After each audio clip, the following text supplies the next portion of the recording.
Okay, we gotta talk about the elephant in the room. Your meltdown.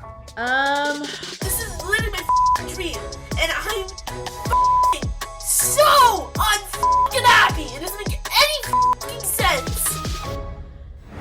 Hey everyone, it's Omid, and in today's episode, I'll be hanging out with Elle Mills. Elle is a 22-year-old content creator who makes stylistic vlogs and has gained almost 2 million subscribers. She's had a quick rise to success, and I want to know what life is like off camera for this YouTube sensation. This is so awkward, okay. This is Elle Mills.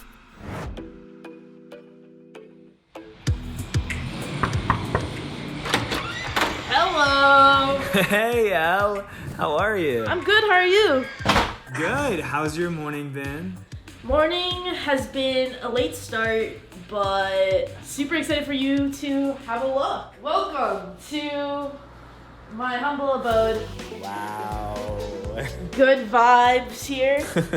Okay. And then this is like the living room area. We have a nice couch. We have this takeout sign.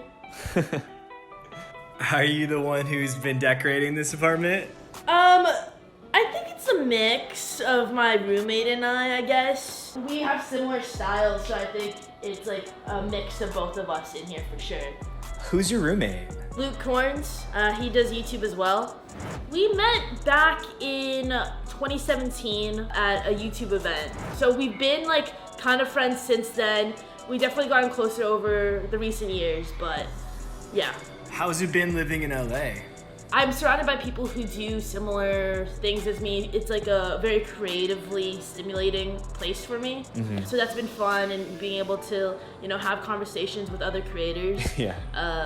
And be in that atmosphere. It's been really cool. And also just a change of pace because, you know, I was living in my hometown before, and just kind of cool to have new experiences. So you're originally from Canada, right? Yes, I am originally from Canada, but I was born in the Philippines. Oh, wow. I moved around a lot as a kid. So I was born in the Philippines, lived there for a year, then moved to Canada, then moved to Taiwan, and then I moved to Hong Kong.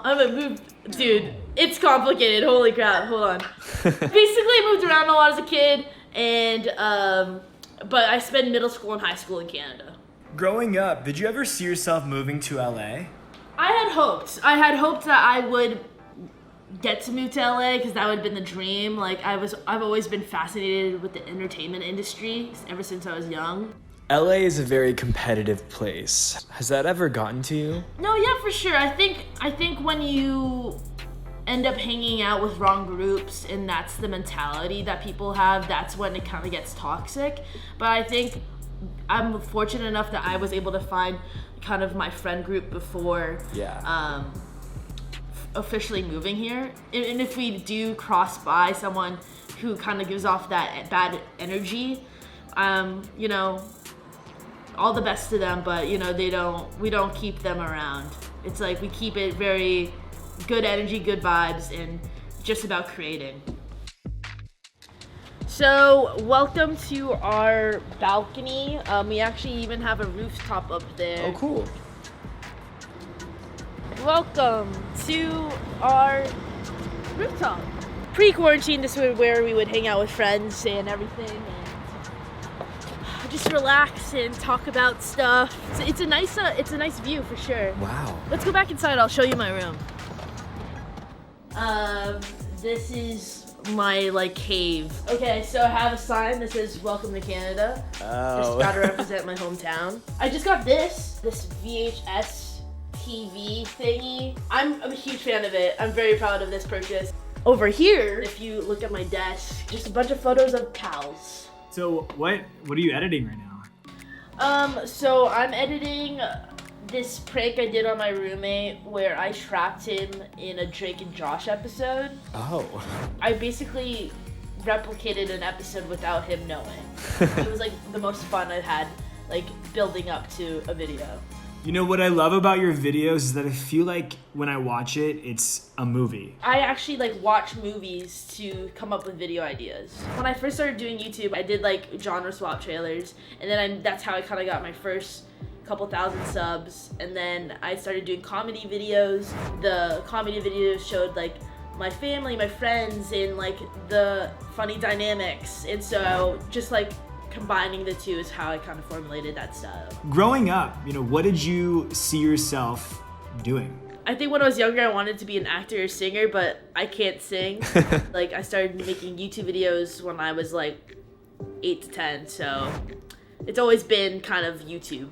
Who were some of the content creators that you were watching and you felt like, oh, I want to do this? I mean, when I was really young, I was like Daily Grace, so Grace Helbig, O2L, I really vibed with. Yeah. I was heavily inspired by Casey Neistat, obviously. He had his own style, and I really wanted that, and I think he elevated the YouTube game. Was college ever in your plans? Yeah, no, college was in my plans. I was in university in Canada for a semester for marketing, and then YouTube was starting to pick up, and so I decided to take a semester off to focus on that, and by the end of that semester, I was able to do YouTube full time. So wow, I just kind of dropped out and decided to do YouTube.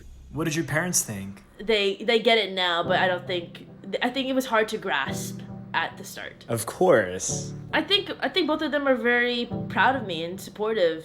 I have not asked, but that's the feeling I get. I think my mom, she posts about all the stuff I do and likes to tell her friends about it, so I'm assuming she is proud. All right, should we go out and get some fresh air? I am so down. Let's do it. Let's go.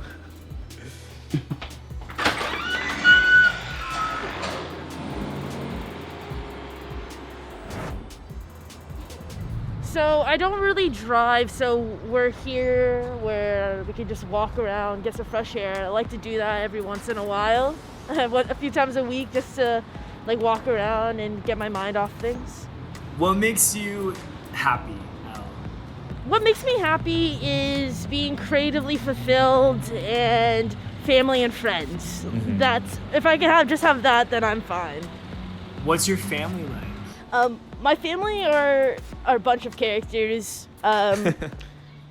Particularly my brother and my mom, I think, are the most interesting of the bunch. It's a big bunch, and it's all mixed in. I have 2 half-sisters, I have a stepsister, I have a full brother. It's just there's a lot of us, and it's a lot of fun for sure. What has been the key to your success throughout all these years? To just focus on what it is I want to do and making content that I'm proud of. Yeah. I'd say let's take a seat over here. I'm getting a little out of breath, so. Of course.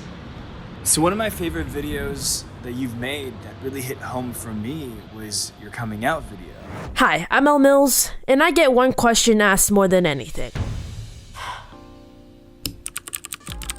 When did you decide to make that video, and why did you decide to do it in that way? I had started to realize and kind of come to terms with my sexuality, honestly, that the few months before it, and it was a huge burden on me. I was just oh my gosh, I don't know what to do, and so I basically decided to make a video to help me come out, and that was my way of coming out to basically everyone in my life. It's my most personal video for sure.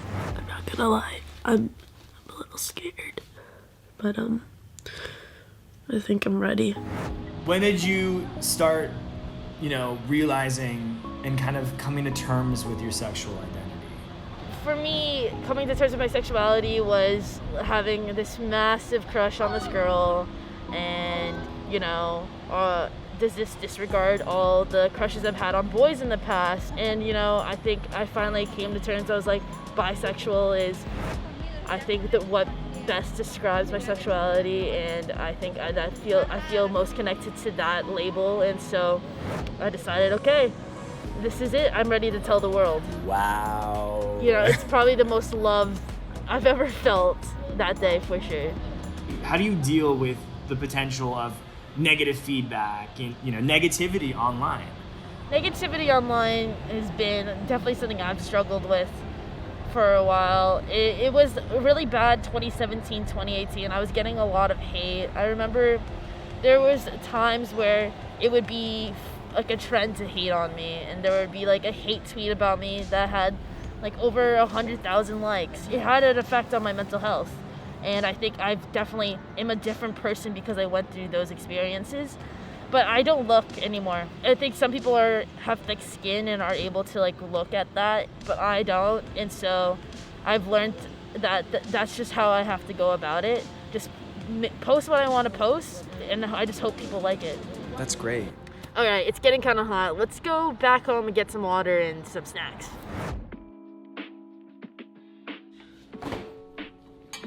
Let's go sit on the couch. Yeah. Okay, we gotta talk about the elephant in the room. Your meltdown. This is literally my f***ing dream, and I'm f***ing so un-f***ing happy. It doesn't make any f***ing sense. Yeah, I mean, it was around a time where everything was super hectic, and I was the busiest I've ever been, and I went from, you know, living at home with my mom to not being home at all and just constantly traveling and working. It was just too much for me mentally, and I experienced my first panic attack on tour, and it was very public. Oh my gosh. And so we decided to take a break, and I kind of like had to figure out what it is I needed to do to, you know, help myself. Yeah. From then, it was just like a mental health journey. You know, what was your way of kind of coping with this? I went to therapy for a bit over time, and, you know, talking to people, I was able to, you know, reprioritize things and realize that myself, friends, and family, and being creatively fulfilled is more important than, you know, anything else. I think once I figured that out, everything kind of fell into place, and there was less mental stress. Oh, good. How has your mental health been today? My mental health has been really great. I surround myself with good people, and I think I've just had a lot of time for self-growth. I'm a completely different person from who I was in 2018, and I'm very proud of that. If you were to give younger Elle a piece of advice, what would it be? Gosh. You got this, I guess, is what I would say. Let loose a little bit. Have a little more fun, I would say. Well, Elle, it has been so fun, you know, hanging out with you. And seeing how much of a real person you are off camera is just so refreshing. So I thank you for that. And I thank you for opening up to me, honestly. No, thank you, dude. I appreciate you coming by and being so nice. It's been nice to have a chat, for sure. Thanks for coming by. I hope you enjoyed. Of course. I'll see ya in a bit. Bye. Bye. Hey, Bowman. This is where the fun happens. Can we just be quiet on set? I never thought that I could actually go to the store and get myself a copy of Vanity Fair and I would be in it. There was a group of guys that were not the nicest to me. Lots of name calling, lots of talking behind your back. I never felt like I was celebrated for who I was.